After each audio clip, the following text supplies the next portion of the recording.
Hello hi how are you? എല്ലാവർക്കും നമസ്കാരം. ഞാൻ ജെയ്മോൻ സേവ്യർ. ഞാൻ ഇന്ന് നിങ്ങളുടെ മുന്നിലേക്ക് വന്നിരിക്കുന്നത് യേശു ക്രിസ്തുവും ക്രിസ്തു മതവും എന്ന എപ്പിസോഡുമായിട്ടാണ്. യേശു ക്രിസ്തുവും ജീസസ് ക്രൈസ്റ്റും ക്രിസ്തു മതവും. അപ്പോൾ ഈ ചർച്ചയിലേക്ക് കിടക്കുന്നതിന് മുമ്പ് എനിക്കൊരു ചെറിയ ഹമ്പിൾ റിക്വസ്റ്റ് ഉണ്ട്. എൻ്റെ ചാനൽ കണ്ടുകൊണ്ടിരിക്കുന്ന എൻ്റെ ഫ്രണ്ട്സ് ദയവായിട്ട് എൻ്റെ ചാനൽ സബ്സ്ക്രൈബ് ചെയ്യുവാൻ മറക്കാതിരിക്കുക പ്ലീസ്. ഈ സൈഡിലൊരു സബ്സ്ക്രൈബ് ബട്ടൺ ഉണ്ട്. ആ ബട്ടണിൽ വിരലമർത്തിയാൽ മതി ഫ്രണ്ട്സ്, ചാനൽ സബ്സ്ക്രൈബ് ആയിക്കോളും.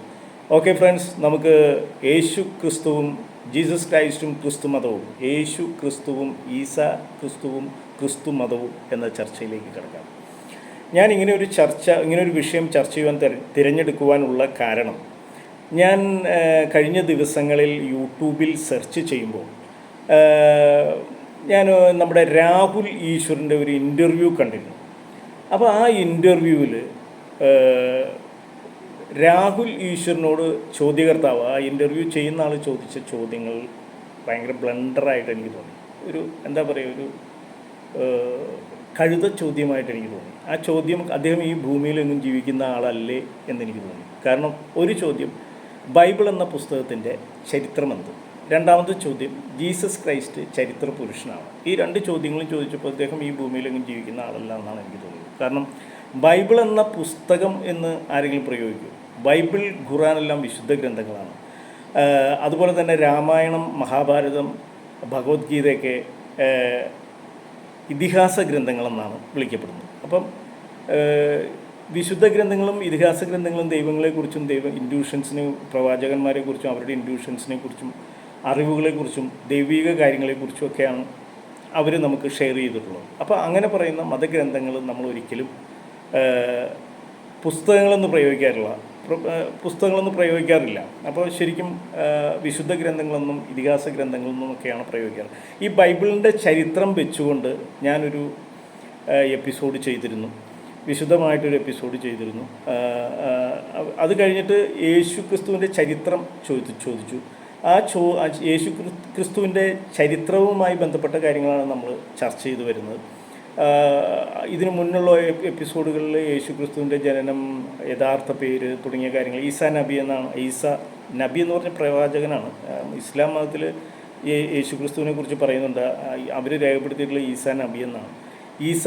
ഈസാ പ്രവാചകൻ, ഈസാ പ്രവാചകനെക്കുറിച്ചിട്ടുള്ള അദ്ദേഹത്തിൻ്റെ ചരിത്രവുമായി ബന്ധപ്പെട്ട ചർച്ചയാണ് നമ്മൾ ചെയ്തു വരുന്നത്. അപ്പോൾ ഈ ചർച്ചയിൽ ശരിക്കും പറയുമ്പോൾ ഈ യേശു ക്രിസ്തുവും ക്രിസ്തു മതവും, യേശു ക്രിസ്തു എന്ന് പറഞ്ഞു കഴിഞ്ഞാൽ ഇത് മതവുമായി ബന്ധപ്പെട്ടിട്ടുള്ളൊരു ചർച്ച, അത് പ്രൊമോട്ട് ചെയ്യാൻ വേണ്ടിയിട്ടുള്ള ചർച്ചയൊന്നുമല്ല. ഇത് ജീസസ് ക്രൈസ്റ്റുമായിട്ട് ബന്ധപ്പെട്ടിട്ടുള്ള ചർച്ചയാണ്. ജീസസ് ക്രൈസ്റ്റ് അല്ലെങ്കിൽ യേശു ക്രിസ്തു, ഈസ എന്ന് പറയുന്ന വ്യക്തിയുടെ പേഴ്സണാലിറ്റി, ആ വ്യക്തിയെക്കുറിച്ചുള്ള അന്വേഷണവുമായി ബന്ധപ്പെട്ടിട്ടുള്ള ഒരു ചർച്ചയാണ്. അത് അദ്ദേഹത്തിൻ്റെ ചരിത്രത്തിലേക്കും ക്രിസ്ത്യാനിറ്റിയിലേക്കും അദ്ദേഹത്തിൻ്റെ കൾച്ചറിൽ ക്രിയേറ്റ് ചെയ്യപ്പെട്ട മതമാണ് ക്രിസ്തു മതം.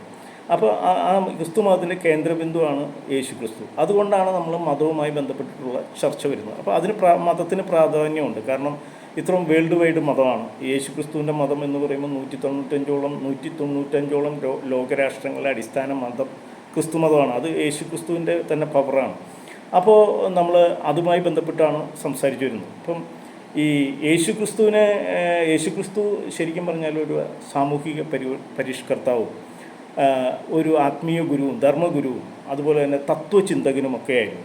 അപ്പോൾ അധ്യാപകനായിരുന്നു. അങ്ങനെ പല മേഖലകളിൽ അദ്ദേഹം സഞ്ചരിച്ചിരുന്നു. അപ്പം പല ഡിപ്പാർട്ട്മെൻറ്റുകൾ അദ്ദേഹം കൈകാര്യം ചെയ്തിരുന്നു. അപ്പോൾ അദ്ദേഹം അന്ന് ഒരു യുഗാന്തം സ്വപ്നം കണ്ടിട്ട് ഒരു പുതിയ യുഗം സൃഷ്ടിക്കാൻ വേണ്ടിയിട്ട് അദ്ദേഹം ശ്രമിച്ചു. കറുത്ത യുഗത്തിലായിരുന്നു അദ്ദേഹം അന്ന് ജനിച്ചതും ജീവിച്ചതും. ആ യുഗത്തിലുള്ള മതപുരോഹിതന്മാരും ഭരണകർത്താക്കളുമൊക്കെ കറുത്ത യുഗത്തിലായിരുന്നു. ആ യുഗത്തിൽ നിന്ന് പുതിയൊരു യുഗം സൃഷ്ടിക്കാൻ വേണ്ടി അദ്ദേഹം 12 ശിഷ്യന്മാരെ രൂപപ്പെടുത്തി, അവരെ സെലക്ട് ചെയ്ത് അവർക്ക് ട്രെയിനിങ് കൊടുത്ത് അവരെ ജനങ്ങളുടെ ഇടയിലേക്ക് ഇറക്കി വിട്ട് ദൈവിക കാര്യങ്ങൾ പഠിപ്പിക്കുകയും ദൈവവുമായിട്ട് കണക്ട് ചെയ്യാൻ ശ്രമിക്കുകയും ചെയ്തു. അപ്പോൾ മനുഷ്യൻ നന്നാവാൻ വേണ്ടിയിട്ടാണ് ദൈവം എന്ന് പറയുന്ന ആ ഒരു സൂപ്പർ പവർ, അല്ലെങ്കിൽ ദൈവം എന്ന് പറയുന്ന ആ ഒരു പരിശുദ്ധമായ കോൺസെപ്റ്റിലേക്ക് അവരെ കൊണ്ടുവരാൻ ശ്രമിച്ചത്. അപ്പോൾ കുറേ ഈ ക്രൈമും വയലൻസിയും എല്ലാം മനുഷ്യരിൽ നിന്ന് പോയി, അല്ലെങ്കിൽ അങ്ങനെയുള്ള കാര്യങ്ങളിൽ നിന്ന് മനുഷ്യനെ തിരുത്തി കൊണ്ടുവന്ന്, അല്ലെങ്കിൽ പല രീതിയിൽ മനുഷ്യരൊന്ന് ചീറ്റ് ചെയ്യപ്പെട്ടിരുന്നു. ആ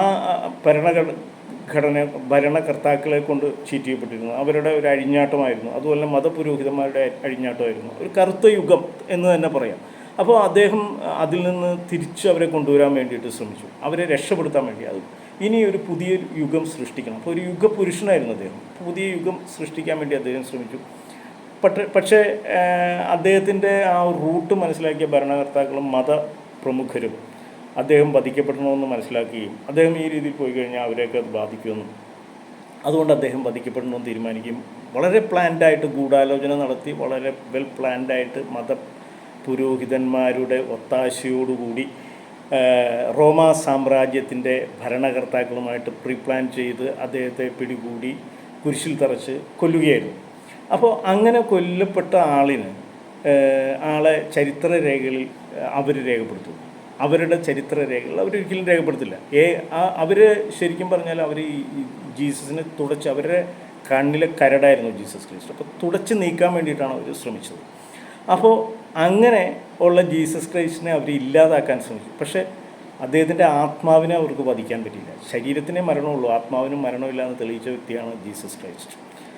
ആത്മാവിന് മരണമില്ല, ശരീരത്തിനേ മരണമുള്ളൂ എന്ന് തെളിയിച്ച വ്യക്തിയാണ് ജീസസ് ക്രൈസ്റ്റ്. അതാണ് ജീസസ് ക്രൈസ്റ്റ് വേക്കപ്പ് ചെയ്തത്. അപ്പോൾ വേക്കപ്പ് ചെയ്ത് കഴിഞ്ഞിട്ട് അവർക്കപ്പോൾ ജീസസിനെ പിന്നെ പിടിക്കാൻ പറ്റില്ല. പക്ഷേ ആ മരണത്തോടു കൂടി ഇവർ എല്ലാവരും വിചാരിച്ച് എല്ലാം അവസാനിച്ചു എന്നാണ് വിചാരിച്ചത്. പക്ഷേ അദ്ദേഹം മരിച്ചു കഴിഞ്ഞാണ് അദ്ദേഹത്തിൻ്റെ യഥാർത്ഥ പവർ പുറത്തേക്ക് വന്നത്. അദ്ദേഹം ഒരു വലിയ വേൾഡ് വൈഡായിട്ട് വരുന്നൊരു വ്യക്തിത്വമായി മാറി.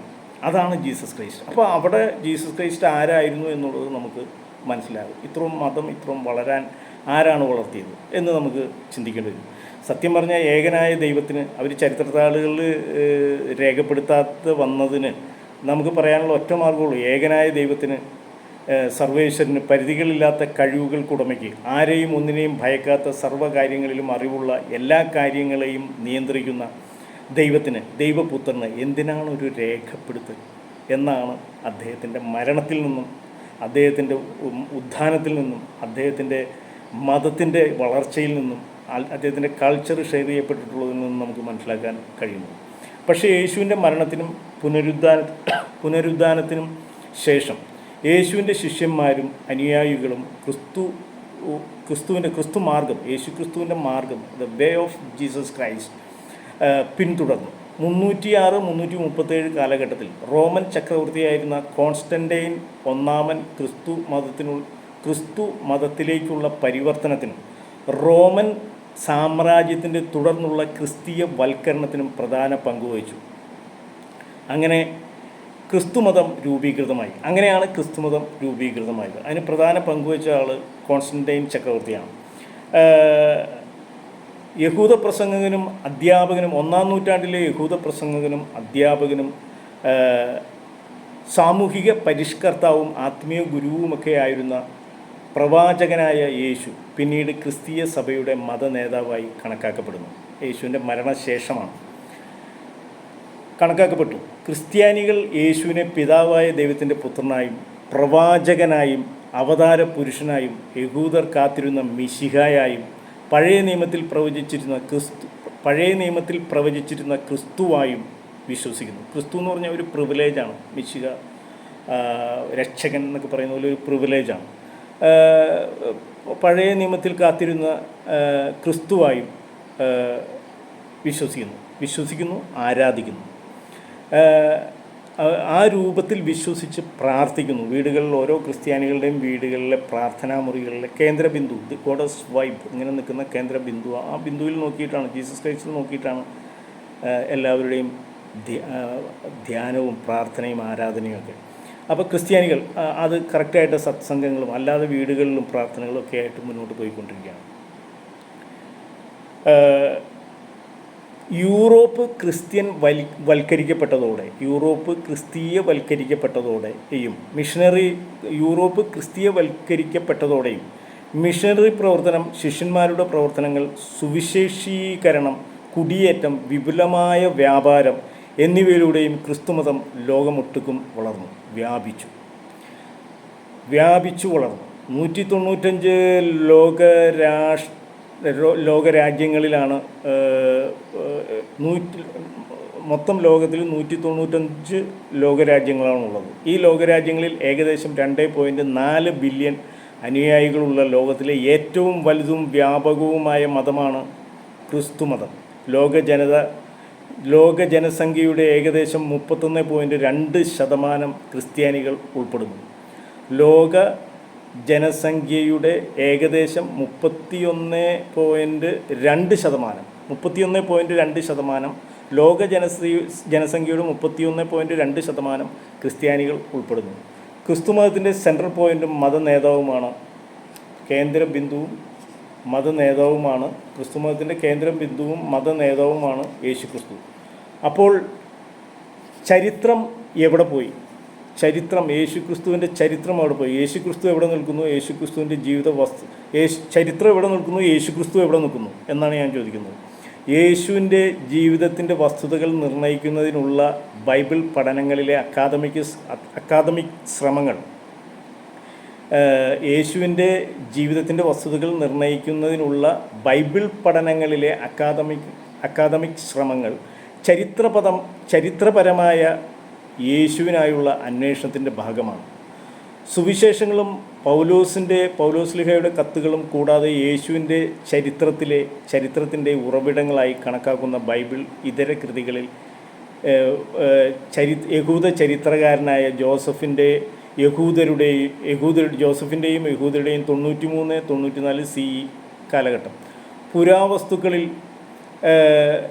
93-94 CE കാലഘട്ടം, പുരാവസ്തുക്കളിൽ ഒരു പരാമർശവും റോമൻ ചരിത്രകാരനായ അനൽസിൻ്റെ പരാമർശവും ഉൾപ്പെടുന്നു.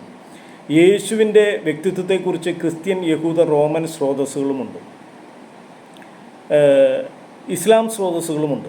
ജോസഫ്, ക്രിസ്ത്യൻ, യഹൂദ, റോമൻ, ഇസ്ലാം സ്രോതസ്സുകളുമുണ്ട്.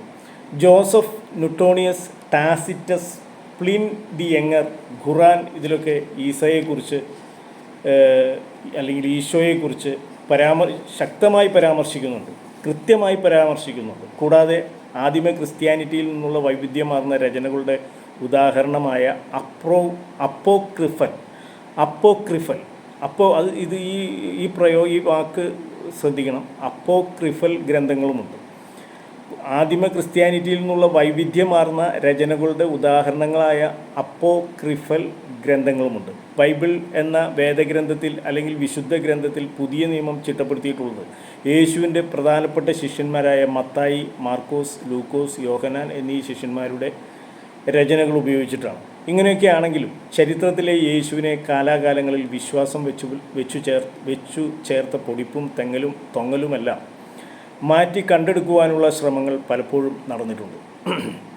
അത് പലരും പല രീതിയിൽ അതിനുള്ള ശ്രമങ്ങൾ നടത്തിയിട്ടുണ്ട്. 18ഉം 19ഉം നൂറ്റാണ്ടുകളിലെ ജർമ്മനിയിൽ യേശുവിൻ്റെ ചരിത്രപരമായ ബൈബിൾ ഇതര അന്വേഷണം ഒരു ഹരം തന്നെയായിരുന്നു. അത്തരം അന്വേഷണങ്ങളുടെ ഭാഗമായി യേശുവിൻ്റെ പല സുവിശേഷേതര ജീവചരിത്രങ്ങളും കണ്ടെടുത്തിട്ടുണ്ട്.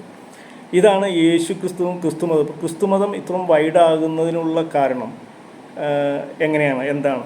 അതും വളരെ നിഗൂഢതയാണ്. അതും യേശുക്രിസ്തുവിൻ്റെ എനർജി, അതായത് ആത്മാവിൻ്റെ പവറാണ്. അതായത് അദ്ദേഹം ജീവിച്ചിരുന്നപ്പോൾ എല്ലാം കെട്ടടങ്ങി, അദ്ദേഹം കൊല്ലപ്പെട്ടപ്പോൾ ജീവിച്ചിരുന്ന വ്യക്തിയെ പിടിച്ച് കുരിശിൽ തറച്ച് കൊന്നപ്പോൾ ആ എല്ലാ രേഖകളും നശിച്ചു. ജീസസിൻ്റെ സംസ്കാരം അതോടുകൂടി കെട്ടടങ്ങി, ജീസസിൻ്റെ സ്വപ്നങ്ങളെല്ലാം അവസാനിച്ചു എന്നാണ് ഈ അദ്ദേഹത്തെ പിടിച്ചു വധിച്ച ആളുകൾ വിചാരിച്ചിരുന്നത്. പക്ഷേ യേശുക്രിസ്തുവിൻ്റെ മരണശേഷമാണ് യേശുക്രിസ്തുവിൻ്റെ മതം ഇത്രയും വേൾഡ് വൈഡായത്. ഇന്ന് ലോകത്തിൻ്റെ പല തട്ടുകളിലുള്ള ആളുകൾ യേശുക്രിസ്തുവിനെ ആരാധിക്കുന്നു, പ്രാർത്ഥിക്കുന്നു, ആ ഒരു റെസ്പെക്റ്റ് ചെയ്യുന്നു. ആ ഒരു ലെവലിലേക്ക് ജീസസ് ക്രൈസ്റ്റിൻ്റെ കൾച്ചർ വളർന്നത് യേശുക്രിസ്തുവിൻ്റെ ആത്മാവിൻ്റെ ബലം ഒന്നുകൊണ്ട് മാത്രമാണ്, പരിശുദ്ധമായ ആത്മാവിൻ്റെ. അതാണ് ജീസസ് ക്രൈസ്റ്റ്. ഓക്കെ ഗൈസ്, നമുക്ക് അടുത്ത എപ്പിസോഡുമായി, ജീസസ് ക്രൈസ്റ്റിൻ്റെ അടുത്ത എപ്പിസോഡുമായി ഞാൻ എത്രയും പെട്ടെന്ന് നിങ്ങളുടെ മുന്നിലേക്ക് വരും. ഓക്കെ, ചരിത്രം തുടരുന്നു. Good bye.